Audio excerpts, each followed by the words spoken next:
Hi students, I am Praveen Sebastian Paul. In this lecture, we are discussing the effects of hazards as well as the vulnerability to hazard and disasters. So when we come to the effects of hazards, the hazardous processes of all type can have primary, secondary and tertiary effects. The primary effects occurs as a result of the process itself. For example, the water damage during a flood or collapse of building during an earthquake, landslide or hurricane. The secondary effect occurs only because of a primary effect has caused them. For example, fire ignited as a result of earthquakes, disruption of electrical power and water services as a result of an earthquake, flood or hurricane, or flooding caused by landslide into a lake or a river. And the third one is tertiary effect. So these tertiary effects are long-term effects that are set off as a result of a primary event. These includes things like loss of habitat caused by a flood, permanent change in the position of river channel caused by a flood, crop failures caused by volcanic eruption, etc. So these are the different effects of hazards.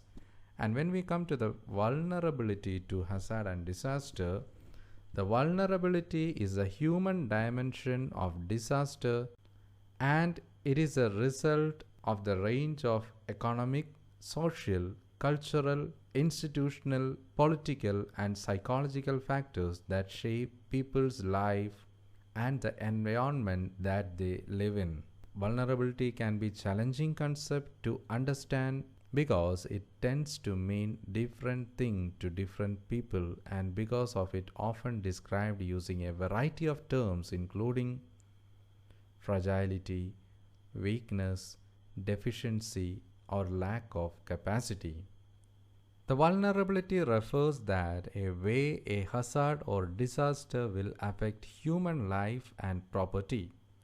Vulnerability to given hazard depends on proximity to a possible hazardous event, population density in the area proximal to the event, scientific understanding of the hazard, public education and awareness of the hazard, existence or non-existence of early warning system and line of communications, availability and readiness of emergency infrastructures, construction style and building codes, cultural factors that influence the public response to a warning.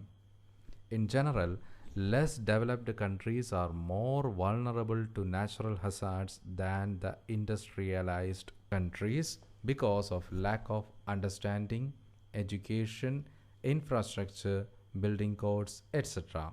Poverty also plays a role, since the poverty leads to poor building structure, increased population density, and lack of communication and infrastructure.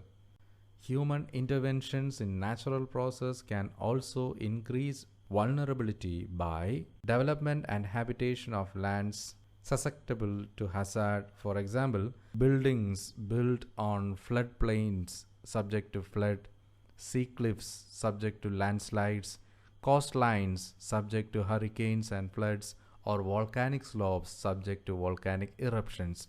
So while constructing a building on these type of terrain will definitely results in a calamity. Second one is increasing the severity or frequency of natural disaster. For example, overgrazing or deforestation led to more severe erosions, floods, landslides, construction of the road or unstable slopes leading to landslides, or even contribute to the global warming, which leads to more severe storms or adverse climatic changes. The vulnerabilities relate to a number of factors, which includes physical factor, social factor, economic factor, as well as environmental factors.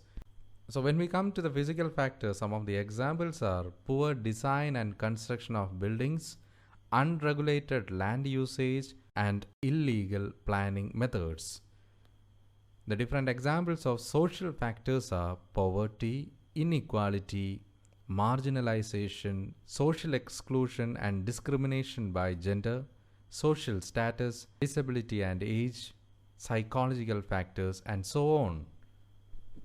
So different economical factors are uninsured informal sectors, vulnerable rural livelihoods, dependence on single industries, globalization of business and supply chains, and so on. And the different environmental factors are poor environmental management, overconsumption of natural resources, decline of risk regulating ecosystem services, climate changes, and global warming, etc. So these are the different vulnerabilities to the natural hazards. So as we discussed, the vulnerability is the human dimension of a disaster, and it results in range of economic, social, cultural, institutional, political and psychological factors that shape people's life and environment that they live in. So my dear students, hope you had understood this topic. So dear students, kindly go through these assignment questions. The questions are: first one, state the effects of hazards. Second one, define the term vulnerability. Third one, on what factors the vulnerability of a hazard depends on. And fourth one, how human intervention in natural process increases vulnerability.